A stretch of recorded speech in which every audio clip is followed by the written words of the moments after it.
So I have someone asking from the Telegram group about how to improve chances of matching as someone who's graduated a while back and who is a non-USIMG. Okay. Now, for some of you watching this who, even if you're, actually, if you're an American graduate, you would have already been in the match process by now. But the point is, how do you fucking match if you graduated a while back? Do I have any tips? And the answer is yes, I have a very excellent tip for how to match.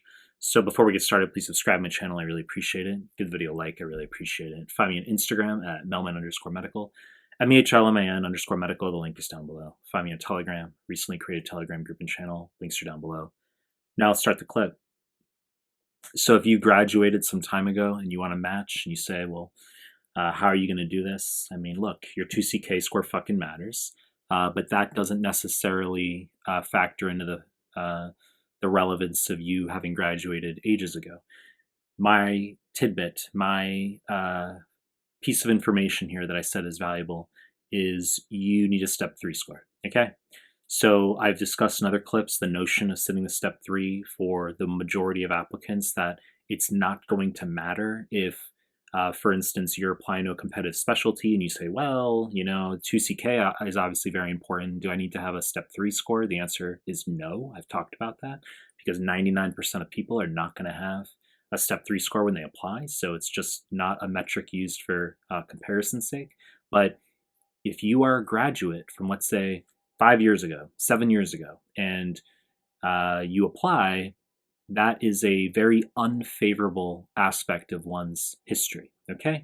Because of loss of competency, it fucking matters. So what you're gonna do is you're gonna sit the step 3 within the past year. So if you apply, the program says, oh, they graduated 7 years ago, not good, but they see your step 3 was from like 8 months ago and you did well, that proves you've got competency, okay?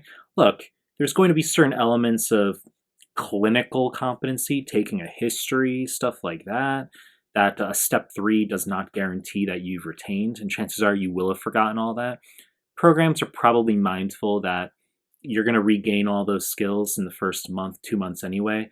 Not that they want you coming in not knowing how to take a fucking history on a patient, but and do your physical exams. But my point is that we have to consider life's about alternatives. So you either don't fucking apply, or you can apply knowing that if you've taken a step 3 within the past year, that's your greatest shot of demonstrating you've got some competency that's recent, and that can augment the probability of a match.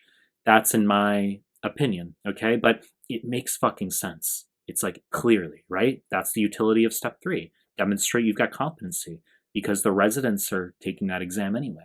So if you do well on that exam, which the residents are going to have similar scores, then you have similar competency. All right.